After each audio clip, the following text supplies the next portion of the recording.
Cidadão vai dizer em consulta pública se aprova a vacinação em crianças contra a Covid no Brasil. A Agência de Medicamentos dos Estados Unidos autoriza a utilização da pílula da Pfizer contra o coronavírus. Presidente Jair Bolsonaro libera 300 milhões de reais para o Vale Gás das pessoas carentes. Viação aérea Itapemirim marcou data para voltar a voar. Chefe de gabinete do governo do Acre é presa sob acusação de atrapalhar investigações sobre corrupção. Setor elétrico está otimista com o aumento das chuvas e do nível dos reservatórios. Sensor desenvolvido por pesquisadores do Amazonas detecta se a pessoa está com Covid em apenas 30 minutos. E depois da pandemia, pessoas com mais de 40 anos passaram a ter mais chances no mercado de trabalho. O Jornal das 22 está começando.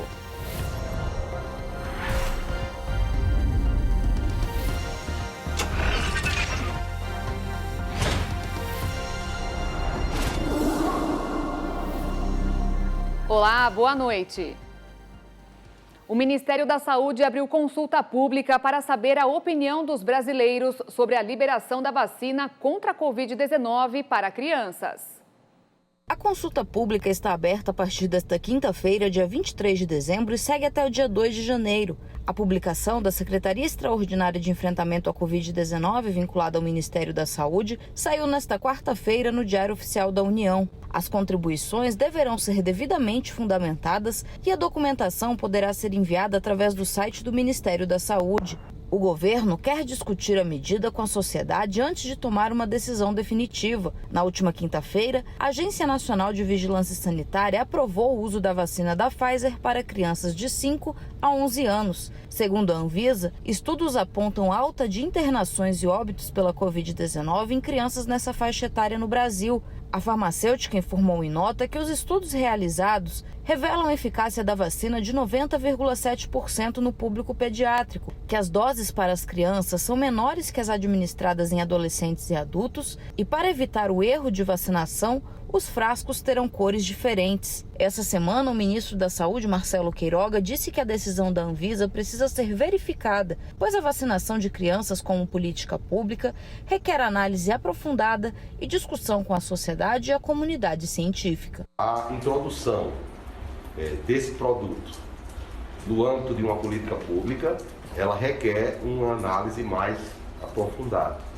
E no caso de imunizantes, essa análise técnica é feita com o apoio da Câmara Técnica Assessora de Imunizações, chamada CETAI. Então, nós vamos fazer um procedimento administrativo para avaliar a decisão da Anvisa em todos os seus aspectos, para que, a partir dessa análise, verificar a implementação dessa decisão no âmbito de uma política pública. Uma pesquisa feita em São Paulo indicou que 99,7% de anticorpos contra a Covid foram produzidos após a imunização com a terceira dose de vacina. O estudo comprovou a importância de se vacinar para ampliar a proteção contra a variante Ômicron. O ministro da Saúde, Marcelo Queiroga, anunciou a redução do intervalo de aplicação da dose de reforço da vacina contra a Covid-19 de 5 para 4 meses. E agora vamos conferir os números da vacinação contra a Covid em todo o Brasil. De acordo com as secretarias de saúde dos estados e do Distrito Federal, foram aplicados 327.493.882 doses. 77,7% dos brasileiros já receberam pelo menos uma aplicação. E mais de 142.353.000 estão totalmente imunizados com as 2 doses ou com a vacina de dose única. A Polícia Federal que prendeu nesta quarta-feira a chefe de gabinete do governo do Acre, Rosângela Gama. Ela é acusada de obstruir a operação que investiga crimes de corrupção e lavagem de dinheiro relacionados a membros do governo. Segundo a PF, a mulher que trabalha diretamente para o governador Gladson Camelli tentou destruir provas essenciais para a continuidade das apurações. Segundo as autoridades, a tentativa de obstrução começou logo após a primeira fase da Operação Ptolomeu, deflagrada em 16 de dezembro, com o cumprimento de 41 mandados de busca e apreensão. Rosângela foi identificada como uma dos servidores que atuavam para remover pistas que levariam à organização criminosa composta por empresários e agentes públicos do governo do Acre, que aparelharam o Estado para desviar recursos públicos e cometer o crime de lavagem de dinheiro. Durante a operação, agentes da Polícia Federal apreenderam mais de 3 milhões de reais em espécie e bens materiais dos investigados, como veículos, relógios, joias e celulares. A Controladoria Geral da União apurou que as empresas envolvidas no esquema têm diversos contratos com o governo do Acre, entre convênios federais e repasses ao Sistema Único de Saúde e do Fundo de Manutenção e Desenvolvimento da Educação Básica e de Valorização dos Profissionais da Educação. O valor total dos contratos de 7 empresas envolvidas somam mais de 142 milhões de reais. Foram identificadas transações financeiras suspeitas, pagamentos de boletos de cartão de crédito, negociações de imóveis de alto padrão e aquisições de veículos de luxo por valores mais baixos do que os de mercado. Os suspeitos também movimentaram quantidades expressivas de dinheiro em espécie e utilizavam a segurança pública do Estado para manter os repasses em segurança. O governador do Acre, Gladson Camelli, afirmou em nota que a operação de hoje se trata de continuidade dos procedimentos policiais anteriores. E mais uma vez disse que colabora com a investigação para que fique esclarecido que o governo sempre agiu dentro da legalidade e pelo interesse público. E o setor elétrico está mais otimista para a entrada de 2022. As chuvas de novembro aumentaram os volumes dos reservatórios e a previsão é que no período mais seco do ano, a capacidade de geração de energia esteja cerca de 15% maior do que esse ano. Os riscos de falta de energia em 2022 foram amenizados com as chuvas do mês passado. Segundo a avaliação do Operador Nacional do Sistema, em novembro choveu mais do que o esperado, o que aumentou a capacidade de geração de energia nos próximos meses. O volume dos reservatórios do Sistema Interligado Nacional subiu para 26,3% no fim de novembro, 0,9 ponto percentual acima do previsto pelos especialistas em energia na reunião de outubro pelo Comitê de Monitoramento do Setor Elétrico. Pelas projeções do Operador Nacional, os reservatórios do subsistema Sudeste e Centro-Oeste, o mais sobrecarregado, podem chegar em junho de 2022 com 58% de capacidade, 16 pontos acima do verificado na mesma data em 2021. As previsões indicam também a continuidade da precipitação acima da média na primeira quinzena de dezembro nas bacias dos rios Grande, Paranaíba, São Francisco, Tocantins, Xingu, Tapajós e Madeira. Apesar de se mostrar mais otimista, o OMS recomendou que o país mantivesse o acionamento das termoelétricas durante o mês de dezembro. Agora você vai conhecer a primeira cabra do Brasil a ter o nome registrado em cartório. Aconteceu no Mato Grosso do Sul. A família que adotou o procedimento bem exótico explica tanto carinho pelo pet. Ela veio toda cheia de pompa com traje de gala para o grande dia. Entrou no cartório do quarto ofício como Chanel apenas, mas vai sair com nome e sobrenome, Chanel Guimarães. Esse tipo de declaração é possível desde 1973, mas em 2017 houve uma regulamentação. É uma espécie de certidão de guarda do pet. A mamãe está toda orgulhosa. Ela resolveu fazer o registro por conta das viagens em família. Em caso de perder o animal, dele sumir, então para eu provar que o animal é meu, é mais uma segurança, né? Todo pet que chega num lar, ele chega já, né, tendo um pai, uma mãe, um irmão, uma família. Então um jeito de você também abraçar ele, né? A advogada se informou e descobriu sobre a norma. Quando você viaja, você tem que ter um registro para você saber se ele realmente é seu, se perder, alguma coisa do tipo. E em caso de separação também, né, que a gente não quer isso que aconteça, cachorro, gato, você tem uma segurança realmente que ele é seu, né, comprovar, poder viajar e poder levar ele, é uma segurança realmente que você tem. O papai da Chanel aprovou também. É normal, né, que a gente tem ela dentro de casa, fica de boa com as crianças, brincando, passeia junto com ela, tudo a gente faz junto com ela, né, tem um carinho deles, né. É bem mais do que um ser humano, na realidade, né? Eles nunca têm maldade com a gente, né? A Chanel Guimarães é a primeira cabra a ter registro em Mato Grosso do Sul e o terceiro pet. Antes, houve 2 registros de cachorros. O documento serve mesmo para comprovação de guarda e custa R$ 106 para ser expedido. Demora 1 mês. Depois disso, a família vai viajar tranquila, cada um com seu documento. Daí a gente faz uma guia de GTA, né, que é uma guia autorizando transitar com o animal. E aí a gente já fala para onde a gente vai, qual é a origem do estado. E para mim está sendo assim muito incrível, né? E ainda mais sabendo que agora a gente pode falar isso para outras pessoas, né? E ela ser a primeira cabra no Mato Grosso do Sul a ter o seu registro PET. Uma prova de responsabilidade e amor para a hora mini cabra apenas e agora Chanel Guimarães.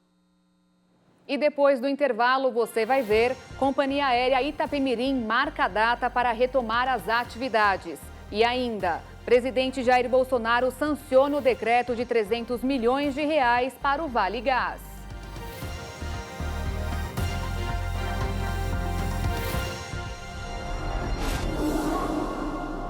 Após pressão do Procon, a Itapemirim afirmou que os voos retornarão em fevereiro de 2022. A resposta da empresa de transporte aéreo não foi exatamente o que o Procon e os passageiros esperavam. Em um comunicado, a empresa afirmou que a data de retorno das atividades será no dia 17 de fevereiro de 2022. Para o órgão de defesa do consumidor, a Itapemirim deveria dar uma solução imediata aos passageiros, seja a realocação em outro voo ou a devolução dos valores. Segundo o Procon, a equipe de fiscalização aplicará a multa e estão sendo analisadas providências do âmbito criminal. Segundo a companhia, a suspensão ocorreu por problema causado por uma empresa terceirizada. A suspensão das atividades da Itapemirim na última sexta-feira afetou mais de 133 mil passageiros, considerando viagens de ida e volta no período do dia 17 de dezembro ao dia 17 de fevereiro.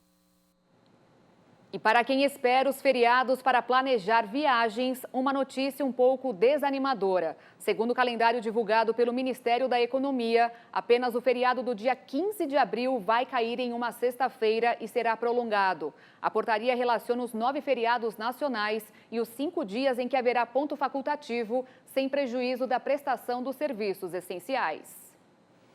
E os gastos de brasileiros no exterior quase que dobraram em novembro. O volume das despesas foi o maior em 21 meses.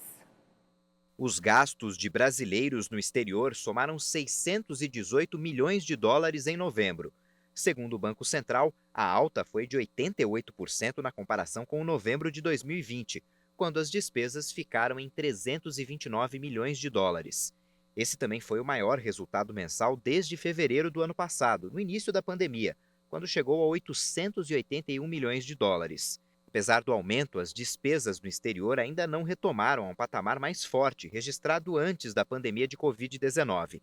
E a elevação de gastos fora do país aconteceu antes do aparecimento da nova variante Ômicron, já que depois as fronteiras para viagens internacionais foram novamente fechadas em alguns países, agora no mês de dezembro. No acumulado deste ano, segundo números oficiais, as despesas de brasileiros no exterior somaram 4 bilhões e 466 milhões de dólares, uma queda de 11% em relação ao mesmo período de 2020, com um pouco mais de 5 bilhões de reais. E o investimento direto de estrangeiros no Brasil dobrou em novembro em relação ao mesmo mês do ano passado. Foram 26 bilhões de reais contra 13 de 12 meses atrás. Desde janeiro, o Banco Central já registrou o ingresso de quase 290 bilhões de reais na economia brasileira, mais do que era previsto.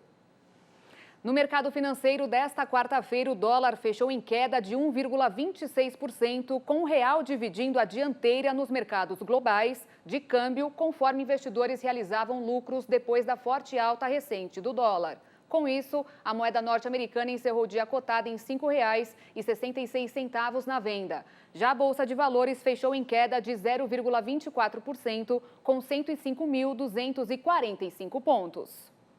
Os donos de veículos de todo o país já podem começar a consultar a data e o valor do IPVA do ano que vem. As informações estão nas páginas dos departamentos estaduais de trânsito. O pagamento é obrigatório e o valor varia conforme o modelo e o ano de fabricação do veículo. Em 2022, o IPVA deve ficar mais caro, acompanhando a valorização de carros novos e usados. Uma estimativa feita pela Associação Brasileira de Bares e Restaurantes prevê que o setor deve movimentar cerca de 80 bilhões de reais e pode gerar mais de 60 mil vagas de emprego entre janeiro e março do ano que vem. Com o avanço da imunização e o retorno do turismo doméstico, as regiões litorâneas poderão ter um aumento de 30% nas vendas em bares e restaurantes. Mais de 320 auditores da Receita Federal entregaram cargos em protesto ao corte de verbas e reajuste para policiais federais. O número de auditores fiscais da Receita Federal que entregaram seus cargos chegou a 324 nesta quarta-feira. O movimento teve início ontem e representa um protesto da categoria contra o corte de aproximadamente 1 bilhão e 200 milhões na verba do órgão, supostamente para custear o reajuste salarial de policiais federais. Segundo o Sindicato Nacional dos Auditores Fiscais, Sindifisco, cerca de 600 milhões deste valor foram cortados da verba para o setor de tecnologia de informação, o que prejudicaria a manutenção dos sistemas do fisco. A exoneração coletiva foi desencadeada pela soma do corte de verbas, a insatisfação com um acordo que o Ministério da Economia não teria cumprido em relação ao bônus de eficiência.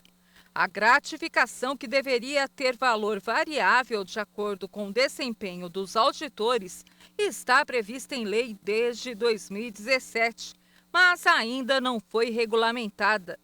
Em nota, o Sindifisco diz que a arrecadação recorde da Receita Federal se deve, sobretudo, à expectativa em ver solucionada finalmente a regulamentação do bônus de eficiência, que surgiu da palavra afiançada pelos ministros Ciro Nogueira e Paulo Guedes e principalmente pelo próprio presidente Jair Bolsonaro.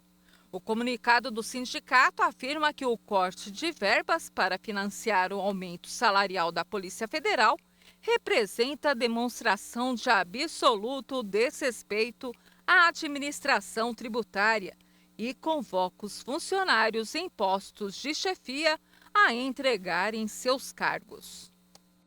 E veja a seguir, Estados Unidos aprovam pílula da Pfizer contra a Covid-19. E ainda, um detector desenvolvido no Amazonas aponta se a pessoa está com coronavírus em apenas meia hora.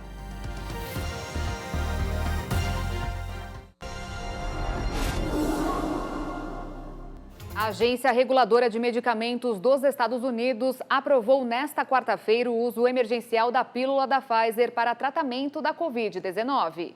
Esse será o primeiro tratamento caseiro para o coronavírus e uma ferramenta potencialmente importante na luta contra a rápida disseminação da variante Ômicron. A agência reguladora americana disse que autorizou o medicamento oral para o tratamento de doenças leves e moderadas em adultos e pacientes com 12 anos de idade ou mais. Em breve, o medicamento estará disponível apenas por prescrição e o tratamento com a pílula deverá ser iniciado o mais rápido possível após o diagnóstico de infecção. Os dados do ensaio clínico da Pfizer mostraram que o medicamento oral tem eficácia de 90% na prevenção de hospitalizações e mortes em pacientes com alto risco de progressão para o quadro grave da doença. Os dados se mantêm nos testes contra a variante Ômicron. A decisão sobre a liberação do medicamento ocorre no momento em que os Estados Unidos tentam combater o aumento de casos de Covid-19 impulsionados pela nova variante. Agora, a pílula passará pela diretoria dos Centros para Controle e Prevenção de Doenças, órgão de saúde dos Estados Unidos, para poder ser, de fato, utilizado pelos norte-americanos. E o avanço da variante Ômicron tem levado governos europeus a estabelecer novas medidas restritivas. Nesta quarta-feira, a Bélgica anunciou o fechamento de diversos espaços de entretenimento, enquanto a Espanha decidiu voltar a obrigar o uso de máscaras em locais abertos. O governo belga anunciou novas medidas restritivas nesta quarta-feira para conter o avanço da Ômicron. Cinemas, casas de espetáculos e outros locais de entretenimento vão ser fechados a partir de domingo. Cafés e restaurantes que temiam restrições adicionais vão poder permanecer abertos até às 23 horas durante as festas de Natal e Ano Novo. Nous pourrons célébrer Noël ensemble, mais je vous rappelle quand même... Podemos celebrar o Natal juntos, mas lembro que devemos fazê-lo com a maior cautela possível. Limitar o número de pessoas ao redor da mesa, não se reunir em grandes grupos, fazer um autoteste antes de celebrar o Natal juntos, ventilar espaços internos e proteger as pessoas mais vulneráveis o máximo possível. Maximum les espaces à l'intérieur et protéger au maximum les personnes les plus vulnérables. De acordo com o primeiro-ministro belga Alexander De Croo, embora as infecções por Covid tenham caído nas últimas semanas, é preocupante o fato de que atualmente 3 em cada 10 testes positivos sejam da variante Ômicron. Na Espanha, após o recorde de cerca de 50 mil casos em 24 horas, o governo nacional anunciou a volta da obrigatoriedade do uso de máscara em espaços abertos. Segundo o Ministério da Saúde espanhol, quase metade dos contágios registrados no período são da variante Ômicron. E ainda sobre a Ômicron, o avanço da variante no Reino Unido fez o país quebrar mais uma vez o recorde de casos de Covid em 24 horas. De acordo com o balanço diário das autoridades de saúde, foram registrados nesta quarta-feira 106.122 novos casos da Covid. Diante do avanço da pandemia, o primeiro-ministro Boris Johnson alertou que não hesitaria em introduzir ainda mais restrições. E o Brasil registrou nas últimas 24 horas 143 mortes por Covid e 3.451 novos casos, de acordo com o Ministério da Saúde. Confira agora os números da pandemia no mundo. Já são mais de 277 milhões e 17 mil casos confirmados e de 5 milhões e 375 mil óbitos ao redor do mundo. Os Estados Unidos se aproximam dos 51 milhões e 485 mil diagnósticos e um total de 811.598 vítimas fatais. A Índia soma mais de 34 milhões e 758 mil contaminações. Já o Brasil tem quase 22 milhões e 223 mil casos, com mais de 21 milhões e 451 mil pessoas recuperadas. Até o momento, são 618.091 mortes registradas no total. O Reino Unido tem mais de 11 milhões e 713 mil pessoas que foram contaminadas pela Covid. E a Rússia se aproxima dos 10 milhões e 115 mil casos positivos da doença. E de acordo com a Universidade de Oxford, já foram aplicados mais de 8 bilhões e 810 milhões de doses de vacinas contra a Covid em todo o mundo. A China, líder do ranking, tem 2 bilhões e 700 milhões de aplicações. A Índia em segundo, com 1 bilhão e 390 milhões. Em terceiro estão os Estados Unidos, em quarto o Brasil e em quinto a Indonésia. Uma empresa sueca desenvolveu um modelo de microchip capaz de armazenar o passaporte de saúde em um local bem inusitado, sob a pele dos usuários. Vigilância aterrorizante ou solução prática? Uma empresa sueca desenvolveu um passaporte de saúde que pode ser implantado sob a pele. So I have a chip implant in my arm. And I have programmed the chip so that I have my COVID passport. Tenho um implante de chip no braço e o programei para ter meu passaporte de saúde nele, para ter acesso sempre que eu quiser. Quando leio meu chip, deslizo meu telefone sobre o chip e em seguida ele abre. Este é o PDF do meu passaporte de saúde e isso significa que está sempre acessível para mim ou para qualquer pessoa que realmente queira ler. Se eu for ao cinema ou ao shopping center, então as pessoas poderão verificar meu status mesmo se eu não estiver com meu celular. Go to a shopping center. Then people will be able to check my status even if I don't have my phone. Embora não haja dados públicos sobre a prática, milhares de suecos implantaram um dispositivo eletrônico sob a pele nos últimos anos para substituir chaves, cartões de visita, bilhetes de trem e, em alguns casos, os certificados de vacinas. Acho que faz parte da minha integridade carregar um chip e ter minhas informações pessoais lá comigo. Na verdade, sinto que tenho um controle maior por ter ele em minhas próprias mãos. O país escandinavo é um dos bastiões dos biohackers, que consideram essas soluções o futuro da humanidade, apesar das desconfianças de muitas pessoas. O implante de chip custa 100 € nas versões mais avançadas e pode durar entre 20 e 40 anos. Os desenvolvedores afirmam que não têm bateria, não podem transmitir sinais por conta própria, como localização, e só são ativados em contato com o smartphone. Mas eles defendem o uso exclusivamente voluntário da tecnologia e se opõem a quem tenta torná-la obrigatória. E olha só que notícia boa! Pesquisadores da Universidade Federal do Amazonas desenvolveram um sensor capaz de detectar a Covid-19 no corpo de um paciente em menos de 30 minutos. A tecnologia é de baixo custo e, segundo os pesquisadores, poderá ser utilizada no diagnóstico de outras doenças. Um grupo de pesquisadores do Departamento de Química da UFAM, Universidade Federal do Amazonas, desenvolveu um sensor capaz de detectar a presença do coronavírus no organismo humano. A tecnologia de baixo custo foi desenvolvida em pouco mais de um ano e promete não depender da janela imunológica para o diagnóstico, conforme explica a equipe responsável pelo projeto. Nosso sensor ele tem um diferencial de que ele é de baixo custo, é muito baixo custo, ele permite, por ser uma plataforma versátil, ele permite a detecção de vários anticorpos relacionados com a Covid-19. E então, nesse sentido, a gente acredita que tem um produto de qualidade, tem um dispositivo de qualidade que pode ser oferecido para utilizar nas comunidades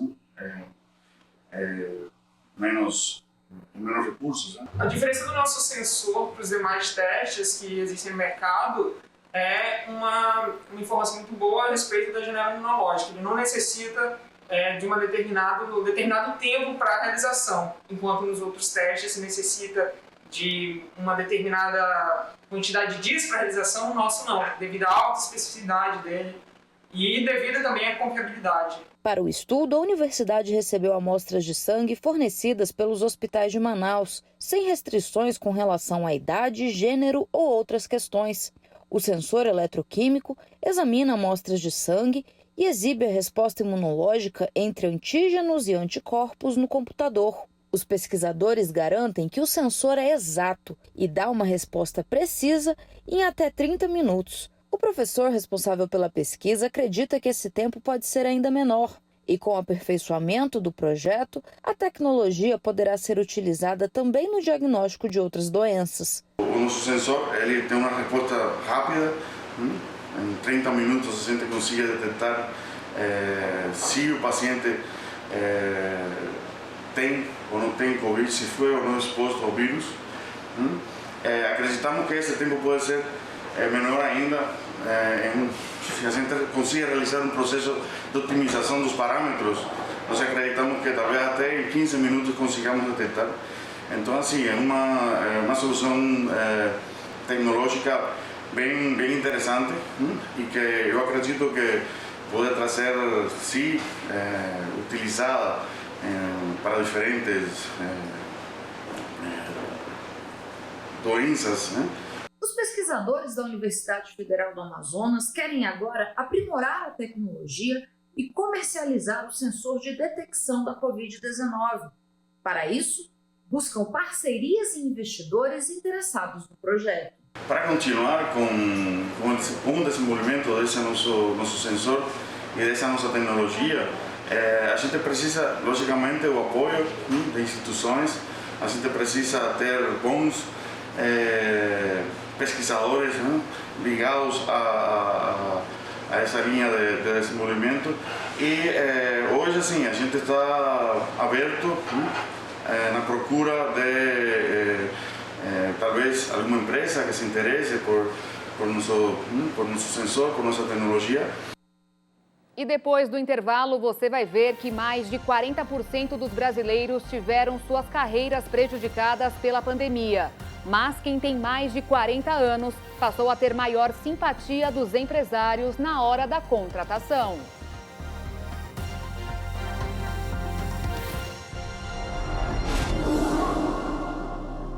Mais de 40% dos brasileiros tiveram a carreira prejudicada pela pandemia de coronavírus. O desemprego e a falta de oportunidade atingiu mais as mulheres.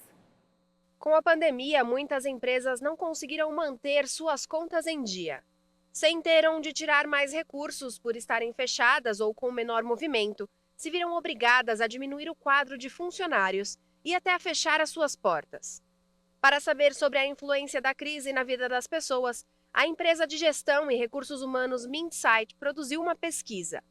O levantamento apontou que 44% dos brasileiros dizem que tiveram suas carreiras estagnadas por conta da pandemia do novo coronavírus. Para 73% dos brasileiros, a Covid-19 atrapalhou os planos de desenvolvimento profissional. O levantamento também aponta que os impactos da Covid afetaram mais mulheres do que os homens. Das mulheres entrevistadas, 58% estão desempregadas, enquanto entre os homens, 44% não estão trabalhando. Sobre a percepção do mercado de trabalho, 61% das mulheres afirmaram não sentir o mercado de trabalho aquecido e que não há vagas disponíveis. Entre os homens, 52% têm essa mesma impressão. O levantamento ainda revelou que 43,7% das pessoas ouvidas declararam ter sido demitidas durante a pandemia. 51,2% estão desempregados e buscando uma reinserção no mercado de trabalho. E 65,9% mudaram o plano de carreira por conta do coronavírus. Mas se tem algo que a pandemia trouxe de bom, foi o olhar dos empresários para os profissionais mais maduros. Segundo especialistas em recursos humanos, os mais velhos se mantiveram firmes diante do momento de incertezas e controlaram a ansiedade dos mais jovens. A diversidade etária tem invadido o mercado de trabalho e a contratação de pessoas acima dos 40 anos já é uma tendência. A Ivani tem 60 anos de idade e hoje trabalha como consultora autônoma. Mas nem sempre foi assim. Ela é graduada em letras, tem pós em administração de empresas, MBA em gestão de tecnologia e formação em coaching. Por 42 anos, trabalhou em grandes empresas em 5 diferentes áreas. O último emprego foi em um banco. Quando surgiu em 2018 uma oportunidade de eu sair num plano de demissão voluntária desse banco, eu já estava com 57 anos. E eu pensei que, então, era a grande oportunidade de eu sair de uma empresa, né, onde eu fui muito bem acolhida e me desenvolvi, cresci demais lá dentro, mas que é a minha hora também de dar oportunidade para outras pessoas e de finalmente ter coragem de tocar meu plano B. A ideia já era seguir carreira solo, mas antes, a consultora resolveu entender a nova realidade por meio de um curso chamado Reinvente-se. E ali você acaba fazendo muitos contatos, né? Aparecem muitos contatos, aparecem muitas outras oportunidades. Então ela decidiu voltar para o mercado. Começou a enviar currículos para a área de interesse, mas... Infelizmente, vinha aquele retorno, olha, não é dessa vez, não está adequado para o perfil de agora, não é bem isso que a gente precisa. O problema seria o fator idade. Um levantamento da consultoria de carreira Robert Half, feito em 2019, mostrou que na época 69% das empresas não contratavam trabalhadores com mais de 50 anos. A faixa etária da Ivani.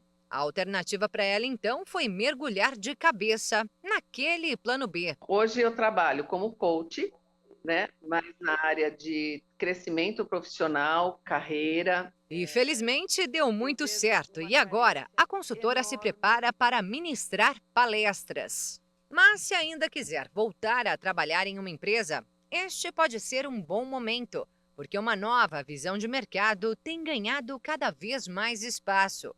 Assim como outros braços da diversidade, a etária hoje também é preocupação empresarial, como avalia esta psicóloga, especialista em gestão de RH. Essa é uma tendência mundial, ela é top-down, ela veio de cima para baixo, e as empresas estão tendo que se adaptar a essa questão da diversidade, até para uma questão de aceitação social da própria empresa. E ao longo da pandemia, a formação organizacional com essa diversidade etária se mostrou bem eficiente. Na pandemia, observou-se a dificuldade dos jovens lidarem com esse momento de insegurança, de incerteza. E aí o profissional que mais se sobressaiu, que conseguiu lidar melhor com essa questão, foram os profissionais maduros. Mas essa é só uma das qualidades que os empregadores veem hoje nos profissionais mais experientes, que complementam os atributos dos mais jovens, como afirma este outro especialista na área. Os jovens, eles são super conectados, super tecnológicos, mas eles têm mais facilidade, às vezes, de lidar com a tela, né? Os mais velhos, eles têm jogo de cintura, atenção, olho no olho, para lidar com o cliente, com o colega de trabalho, né? Tem mais calma para lidar com os problemas, já passou por diversas crises, né? Então tem o pé no chão, além de ter uma experiência profissional e de vida que traz uma visão holística, né, e complementar ao jovem no sentido de ter uma diversidade maior de ideias, de pontos de vista. Segundo o último levantamento do IBGE, a expectativa de vida aqui no Brasil é de 76 anos, sem considerar os efeitos da Covid-19. Levando-se em conta que aqui o início da vida profissional é aos 16, com carteira assinada, aos 40 anos a pessoa não estaria nem na metade da jornada. Então, por que não se recolocar no mercado ou até começar uma nova carreira? E como faz bem trabalhar! São vários os exemplos que provam isso, como a história da avó do Morris, que trabalhou até os 82 anos. Muito sobre a história dela que eu acompanhei de perto, porque apesar de ela ter trabalhado até tarde, ela estava super bem. E quando ela parou de trabalhar, foi que a saúde dela decaiu. Aí eu comecei a me interessar pelo assunto, estudar envelhecimento da população no Brasil, no mundo, ver que isso estava já acontecendo de forma acelerada, pouco se falava sobre isso. E depois também percebi que a questão do preconceito etário era muito forte no mercado de trabalho e não tinha nenhuma iniciativa olhando para isso. Foi essa experiência de vida que inspirou o empreendedor a fundar a empresa que auxilia na recolocação de profissionais com mais de 50 anos. A Glauciane também teve essa sensibilidade e abriu uma empresa no mesmo ramo. Mas começa com pessoas 10 anos mais jovens, os 40 a mais, que já encontram dificuldades no mercado. Foi essa iniciativa que mudou a vida do Adriano, de 46 anos. Durante essa passagem dos 30 aos 40 anos, eu tive várias oportunidades trabalhando para grandes empresas, como Petrobras, Nuclebras. Eu fui percebendo que essas facilidades que eu tive durante esse período foram diminuindo a partir dos 40 anos. Foi aí que ele ficou 2 anos desempregado, chegou a enviar 150 currículos por semana e nada, até buscar consultoria na empresa da Glauciane. Agora empregado, ele sente que o mercado está mesmo se abrindo para profissionais maduros. Eles estão, sim, investindo mais na senioridade, em profissionais sêniores, e que trazem uma bagagem já de conhecimento, de habilidades, de técnicas. Se você tem mais de 40 anos e precisa de orientação para recolocação profissional, acesse os sites mature.com.br e rh40mais.com.br. Os cadastros são gratuitos. Para divulgar a cultura regional, uma escritura de Campo Grande, no Mato Grosso do Sul, montou uma bicicleta da leitura no hall de entrada em um hotel na capital. A literatura constrói a realidade e desconstrói paradigmas. Hoje, não é comum ler, ainda mais no papel, mas a arte da escrita prevalece e foi necessário se reconstruir para chegar até o público. Eu passei umas férias em Gramado e vi uma bicicleta dessa num hotel. Achei muito interessante, copiei a ideia e trouxe para Campo Grande. Com obras exclusivamente de escritores aqui do estado, a bicicleta literária agora tem local de destaque em boa parte dos hotéis de Campo Grande. Às vezes, o hóspede pode estar aqui no hall do hotel, trabalhando, e olhar para o lado e ver a bicicleta. Ela então vai chamar a atenção. O hóspede vem até este ponto, escolhe um livro e, quem sabe, penetra no mundo da leitura, da imaginação. Se quiser adquirir uma obra, é só entrar em contato e eu entro em contato com o autor que traz o livro já autografado para a pessoa. Isabel é a idealizadora do projeto e uma das escritoras. A ideia é divulgar a literatura local. Muitos hóspedes já levaram livros para países como Estados Unidos e Holanda. Uma das obras expostas na bicicleta é da escritora e tem um tema atual. O meu livro ele foi escrito para ser um registro histórico sobre a pandemia da Covid-19. Como eu sou uma sobrevivente dessa doença, eu resolvi escrever um livro e dedicar aos profissionais de saúde, todos os que estiveram à frente dessa guerra e também aqueles que se foram, né, e aos parentes que ficaram. Um ponto, o hall da fama dos escritores sul-mato-grossenses no hall do hotel. E um contraponto. A gente traz com a importância de trazer a leitura para as pessoas. E os hóspedes, eles aderem muito bem a bicicleta literária. A gente tem uma procura muito grande para saber quem são esses autores, de onde que eles vieram, e eles ficam muito encantados quando sabem que são da nossa região mesmo, de Campo Grande e do Mato Grosso do Sul. E veja agora alguns desses testemunhos de vitória da Igreja Internacional da Graça de Deus. Oh, glória, nós damos glória, Ele vem para mudar a nossa história. A senhora foi o quê? Assim, irmão, eu sofri um acidente de moto e não estava conseguindo essa perna, sempre andava assim, mancando. Agora eu não consegui dar a volta da vitória e recebi a minha vitória. Vem aqui, mostra para nós que o pessoal quer ver até aqui no telão aqui. Como é que a senhora chegou aqui hoje?